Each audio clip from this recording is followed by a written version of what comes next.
pourquoi il est nécessaire de s'éloigner, voire de se séparer de certaines personnes. D'office, lorsqu'on se convertit, qu'on donne sa vie à Jésus, il y a certains lieux, certains comportements, même de certaines personnes dont nous devons nous séparer. Parce que comme le dit le monde, qui s'assemble se ressemble. Et aussi la Bible nous dit, les mauvaises compagnies corrompent les bonnes mœurs. Et lorsque Jésus avait été arrêté et que Pierre l'avait suivi, l'une des servantes qu'il avait reconnue dans la cour, elle s'est juste basée sur l'apparence de Pierre pour dire que lui aussi il marchait avec Jésus. Ce qui veut dire que seulement par notre apparence, seulement par notre comportement, on peut nous classer dans une certaine catégorie. Mais bon, là, il ne s'agit pas de ce cas en fait. Là, ici, le sujet qui sera traité, c'est un cas plus général, que ce soit entre chrétiens et païens, entre chrétiens et chrétiens, entre païens et païens. La Bible nous demande d'aimer notre prochain comme nous-mêmes et de faire à notre prochain ce que nous aimerions que notre prochain nous fasse. Et que si notre frère pêche contre nous ou notre soeur pêche contre nous, nous devons dire à la personne, nous devons reprendre la personne. Je vais vous mettre les références, vous allez lire ça. Et que si cette soeur ou ce frère reconnaît son tort et s'excuse, nous devons pardonner la personne. Mais si la personne non plus ne s'excuse pas, il y a une manière aussi de se comporter. Donc pour dire quoi, voici l'idéal, c'est vraiment que tout se passe bien. Malheureusement, nous, donc toi, tu peux contrôler tes sentiments. Tu peux dire que tu aimes une personne. Tu peux décider de comment tu te comportes avec cette personne.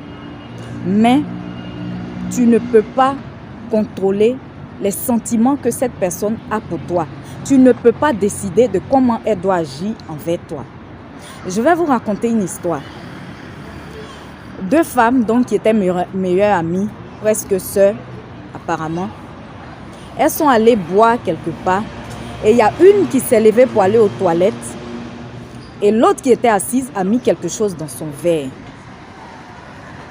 Et je ne sais pas si elle a oublié qu'elle n'était pas seule. Il y a un client qui l'a vu, un autre client qui l'a vu et quand l'autre est revenu, il s'est approché et il a demandé à celle qui était assise de boire ce qui était dans le verre. Elle refusait que non, elle ne prend pas la bière. En tout cas, je vais vous épargner. Ça a été un peu long, discussion jusqu'à même l'autre dont le verre a été empoisonné, oui, parce que c'était un poison. Elle disait au monsieur, mais que c'est ma soeur, c'est ma meilleure amie, pourquoi tu veux que... Elle-même, elle défendait sa copine. Le monsieur dit, lui, il insiste seulement pour que l'autre boive. Ils ont discuté, ils sont tous les maquis, tous les autres clients. Mais il faut boire quand même, non? Il faut goûter, non? Tout ça, elle a insisté. En tout cas, finalement, ils ont tout fait, elle a bu. Même pas 2 minutes, elle est tombée. Elle a commencé à avoir des malaises. Et celle qui va se presser encore maintenant pour qu'on l'envoie à l'hôpital, c'est celle qu'elle a voulu empoisonner. Quand tu as un bon cœur, vraiment, malheureusement, tu ne peux pas mettre ce bon cœur-là dans la poitrine des gens. C'est elle qui tremblait, alors que c'est elle qui devait avoir ses malaises. C'est-à-dire que c'est elle qui devait se retrouver dans cette condition-là. Mais elle tremblait encore pour envoyer sa copine à l'hôpital. La Bible nous dit qu'il y a un temps pour tout sur cette terre, sous le soleil. Donc, lorsque vous commencez à constater certains comportements, des préliminaires, des comportements qui ne vont pas vous arranger, vous, mais même qui ne vont pas arranger les personnes avec qui vous êtes proches, les personnes avec qui vous êtes amis, les personnes de qui vous êtes proches, ce serait mieux déjà de poser des garde-fous pour protéger au moins la base de la relation. C'est-à-dire, lorsque vous vous voyez, vous vous rencontrez, au moins que vous soyez capable de vous saluer, de demander comment ça va et autres. Au lieu de persister dans la relation et il aurait un cas désagréable. Imaginez si le client ne l'avait pas vu et que celle qui devait être empoisonnée avait bu le verre, elle était morte comme ça et c'était fini. Ça veut dire l'amour qu'elle avait pour sa copine n'a rien changé dans le cœur de sa copine. Cet amour-là n'est pas allé dans le cœur de sa copine. Pour dire que chacun a son cœur. Elle voyait très bien que sa copine l'aimait. Mais elle, pour une raison que nous ignorons, peu importe la raison, ça ne te donne pas le droit de ôter la vie à une personne que Dieu a créée.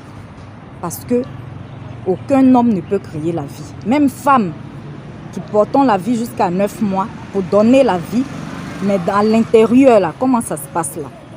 Tu ne sais pas.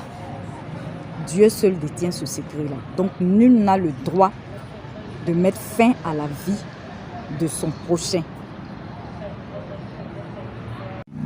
La séparation est souvent mieux, ou bien l'éloignement, pour protéger non seulement toi-même ta vie, mais aussi pour protéger la vie de la personne. Parce que si l'autre était morte, c'est-à-dire celle qui devait être empoisonnée, et que même on découvrait, après une autopsie, que c'était un poison, qu'on menait des enquêtes, qu'on découvrait que c'était l'autre, sa copine, non seulement sa copine, elle est morte, mais l'autre aussi, elle allait aller en prison, ce qui n'arrange personne. Voici comment je dis que l'éloignement, ça protège non seulement toi-même ta vie, mais ça protège aussi la vie de l'autre. Bon, on a assez parlé des autres.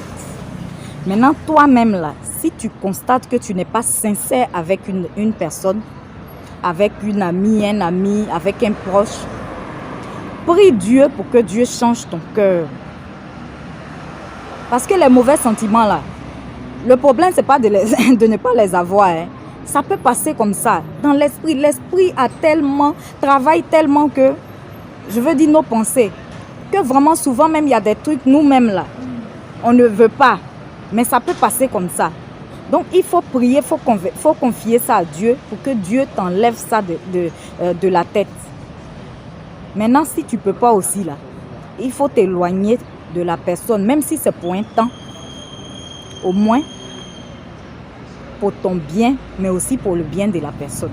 Parce que s'il arrivait que tu persistais dans ça et que tu faisais du mal à la personne, peut-être même que tu aurais échoué, comme c'était le cas de cette dame, ou bien même si tu réussis, les conséquences te reviendraient. On prend le cas peut-être du poison, tu tues quelqu'un, on t'attrape, tu vas en prison. Donc mes chéris choux, nous devons savoir que on n'est pas tous faits pour être des proches, on n'est pas tous faits pour être des amis. Voilà, c'est pourquoi les mots là même existent. Il y a connaissance, il y a camarade, il y a ami, il y a intime, il y a meilleur même ami. Donc si ces mots existent, c'est pour nous les hommes. Voilà. Même notre Seigneur Jésus, il a choisi parmi tant d'autres, il n'a choisi que 12 personnes. Il a même prié toute la nuit. Certains me diront, mais s'il a prié là, pourquoi il a choisi Judas?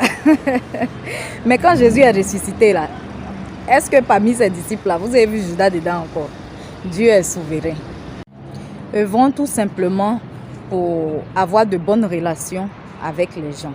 Avoir de bonnes relations avec les gens, ça ne veut pas forcément dire que on doit être intime à ces personnes-là. Ça ne veut pas forcément dire qu'on doit être proche à ces personnes-là. C'est vrai que je traite beaucoup ce sujet-là, mais les relations humaines sont vraiment très difficiles.